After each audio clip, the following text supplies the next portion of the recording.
This is a video that I'm really excited about and excited to talk about this hunt, talk about the season up till this point.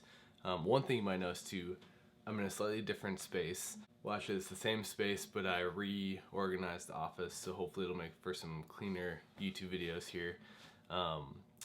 But yeah, like I was saying, this is a video that I've been looking forward to making for a while. And even, regardless of whether or not I was going to be able to get a shot at a deer on this last hunt, it was going to be my last chance to get out before gun season here in Wisconsin, and after that things just are a little bit different. But just so you know what to expect for this video, first thing I'm going to do is just talk through like what the season has looked like so far. It's been a weird one here in Wisconsin. If you're in this area, I mean, it's been a warmer rut, like not a lot of movement when you'd expect it or want it. And then I'll focus in on like my experiences hunting this parcel, because this was my 5th sit on the parcel where I took a shot at this buck. And so like over the course of the 4 sits prior to this, I was like gathering some information and had some ideas about what I want to do. So I want to like map out for you what my thought process was while I was sitting where I was sitting, how I expected the deer to be moving, etc., so that you have like the same context I had going into this hunt. Then I'll roll the footage from the hunt and all the fun stuff that follows, and then we'll spend some time at the end just sort of talking about the hunt, processing it, what went well, what went poorly. But yeah, hope you find it interesting. The first piece of that is context. So we had the season kickoff opening weekend. Greg drove up from Alabama, and Greg, Matt, and I all got to be together hunting the same like chunk of land. It was a lot of fun. It was so much fun getting to be in the same woods with those guys, texting each other about what was going on. We saw so many deer that first day, but then things got sort of blown out by the squirrel hunters, which is part of the game when you're hunting public land. So that was 5 sits. And then another like big weekend of hunting sort of happened right at the beginning of November. So I got to go hunt at the farm, and in like my circle of hunting friends and my dad's hunting friends and like the people that are part of hunting culture that I grew up with, like most of the people that I know who have been hunting for a long time shot their first deer at the farm. And it's just like, it's a cool spot. It's cool. They've got like the whole property mapped out and all these different stands and trees marked where people have had these like momentous occasions. So it's really cool. I've been wanting to get up there, since I took an interest in bow hunting.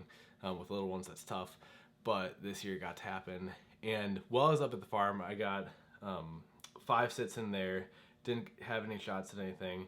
But the first morning I was up there, I did have a fork walk by, probably around like 30 yards. He had one of his forks missing. And then the next day I had a spike, like a pretty long spike, walk by like 12 yards, completely oblivious to me. I definitely could have taken a shot there. But at the farm, they do some management. I think it's great. They haven't been shooting forks or spikes. They let those walk. They, try to hold out for shooter bucks, and hopefully that then yields bigger deer year after year after year. It's a cool concept. So it was at least nice to see some deer there and like have deer walking under or around the trees that I was in. So that was cool. So the big piece of the season were opening weekend 5 sits, the farm 5 sits, and then a couple times in October, a couple times in November, I was able to go back to this chunk of public. Incidentally, this chunk of public land is also where I shot my first bow deer ever last season, that doe. That video will be right up here in the corner. But yeah, so it's a chunk of land that I'm becoming more familiar with, trying to like really pattern the deer movement.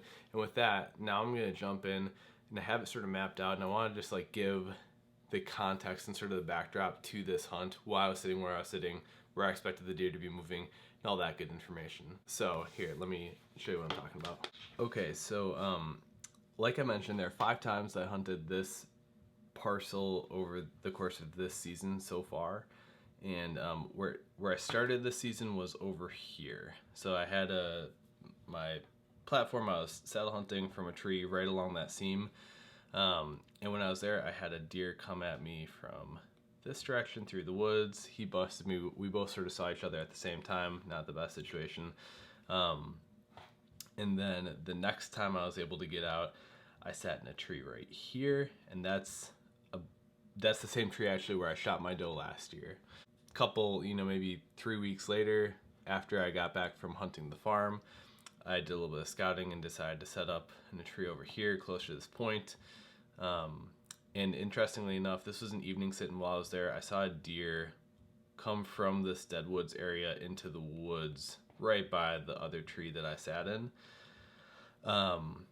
So then I actually went back here for a morning sit the next time I was able to get out, and while I was there, I saw a deer enter the woods over here. What I've noticed, you know, looking at this, obviously this is all like timber. There's like some thicker buckthorn stuff. I think this area there's like thicker bedding type stuff. The travel patterns seem to be that the deer are going this way at night and this way in the morning to bed down in this stuff. And there's like a food source over here off the map, you know, maybe over in this area. So all that to say, like, you know, after a couple sits, I was getting a little bit more familiar with what they're doing. So on this fifth sit, my thought was, okay, you know, it's going to be an evening sit. I think that they're going to be moving from their daytime bedding in this area down over here where they'll be feeding at night. So I actually was thinking I would try out this tree again, which I hadn't been in since the first time I sat on this land this season. My thought being, you know, with limited, you know, time that deer are going to be moving during daylight, if they wait till the last minute to start moving, this way I'm closer to where they'll be when they do start moving. But when I walked out to that tree, just looking at it, there was like a, you know, 20-foot wide trail running here, and that was like pretty thickly blocked off. So it felt like anything that was going to come by me was going to be right underneath me. And I just like, I got a little bit weary of setting up so close to where I was expecting them to be bedded down. You know, obviously we hope it's, you know, rut action and deer still acting a little bit crazy. But I didn't want to risk busting anything out of that area. So I decided to go back to Old Faithful where I shot my doe last year and sit in this tree. And truth be told, since, you know, I had sat here on an evening sit and saw a deer coming through the woods right by this tree, it just seemed like a good idea. You don't want to leave where you've seen deer to go find deer. So that's sort of the backdrop for this. Again, I was expecting deer to be moving, you know, somewhere around this area to get down this seam. I also have the hypothesis that they sort of cut this corner all together sometimes and just sort of cut through the woods there. Because I've also like had that movement behind me in the past. But that's sort of the situation here. I was like in a tree that has like a V trunk. My platform was off on the side here, and I was behind the tree. The tree was between me and this, you know, thick deadfall area, and I had really good shooting out to like all this area. That was sort of like where my action plan was. So we had good wind. It was sort of like a northeasterly wind coming at probably this direction, which is exactly what I'd want for this situation. Everything was sort of lining up, made for an exciting hunt at least. The other thing that was interesting about this too, we just had this huge temperature drop. I mean, it was a swing where the Thursday before this, it was 73 degrees, and this was Saturday, and it was 34, 35 degrees when I was hunting. So I was hoping that would have them moving, they'd be up and about. So yeah, I know it's a lot to take in. Hopefully it's helpful. I just wanted you all to have the context so when you watch some of this footage, it like just sort of makes sense what's going on. So without further ado, let's get into the hunt. And I'm going to warn you, I didn't start filming until there was a deer there. So, you know, we're jumping straight to the interesting part.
I mean, that all happened in a matter of 30 seconds.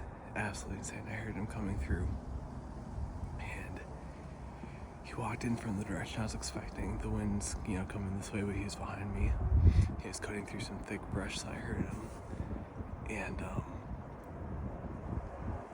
he cut around me behind and then back this way. So then he was downwind of me.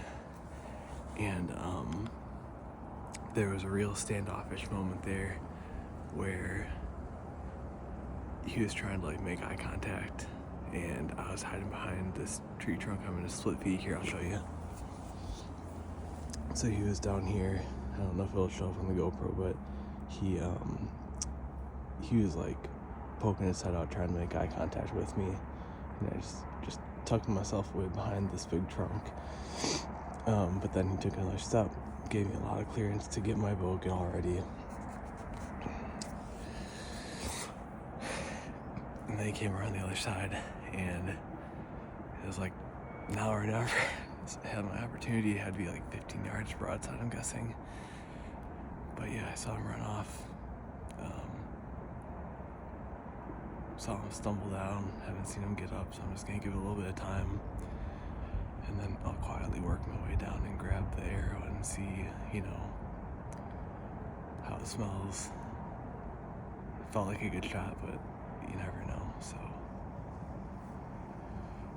Very exciting, holy crap. I spent so much time in the woods over the past couple weeks, so just to have it all pay off on my last potential sit in a really long time, it feels great, it feels awesome. So I found the arrow. Looks like it must have passed through. No one stepped on it. Or maybe I don't know. But it was just tucked in here. And we have some blood. There's no stench or anything, so that's good. Looked like he didn't go too far, so I'm very, very hopeful. So for now, I'm gonna sneak out of here, and then I'll come back with a deer cart, and we'll do a proper tracking job. All right, it has been a long three-ish hours, 3.5 hours, putting the boys down, eating some dinner, and now we're back out here on the blood trail. Really, really hoping we're able to find this deer. We have the arrow here. It broke. I already showed you this. I'm guessing it went through 3/4 of the way, and then the deer, broke it off or something happened, but this is right where I shot, and this is where I found it. But for perspective, just for you all watching at home, this is the tree up there with the V. That's where I was sitting. Not sure how well that comes through on camera, but I'm guessing it's probably a 18, 19 yard shot. Don't have a rangefinder out here, but here's hoping. Now's when the fun begins. So back there is where we started, and we've already marked a couple pieces of blood, including, right here, there's some pretty good blood flow. Obviously, it could just stop up and then we'll find nothing for a good long time. Also, this is my dad. He took me turkey hunting. He helped me trail the doe when we forgot to film, but I really appreciate his help because he's tracked a lot of deer. So it's looking good, but very early. Hoping and praying. Yeah. Well, we don't want to get too hopeful, but boy, oh boy, is that the type of thing you like to see when you're tracking a deer, especially pretty early on. So yeah, we're only 20 yards into it. This is good blood. Good blood. All right. All right, we've just had a walk along Blood Trail. It's been really good. And cruising along, and guess what we found here?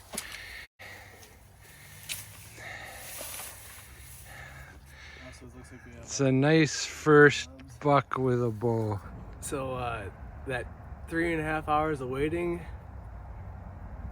man, it's very, very satisfying to come out here and have such a walk along Blood Trail, like you said, and could not be more grateful to have gotten this beautiful deer. Makes for a really great first buck with the bow, I'll tell you that much. It looks like the exit was through the leg, so I'm interested. We haven't flipped him over yet, but I'm guessing I'll let you guys know after we get it field dressed. But I'd imagine it was a pretty steep quartering away shot. I'm guessing with how short it was that I hit a lung. Oh, he's growling. You able to see? It's low. It's right behind the rib cage. Right there. For as severe of a angling away shot that it was, it's a very well placed arrow. Really good. We got some work to do. All right, so we just got done field dressing, and very curious to see where I hit the steer. We nicked a lung. I'm not sure if it was on the way in or the way You out. didn't nick. You put one through the one lung. I put one through a lung, and then we grabbed the heart and just straight through the meaty, fleshy goodness. We put this sucker down. So, I mean, that explains the short run between the one lung and the heart. You just don't have a lot to go on at that point. So, very, very happy and ready to drag the steer out of here.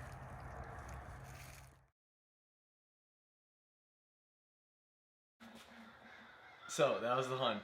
I mean, I spent the first 3 hours of that hunt just sitting in that stand, straining my eyes, looking into that area with the deadfall and tall grass.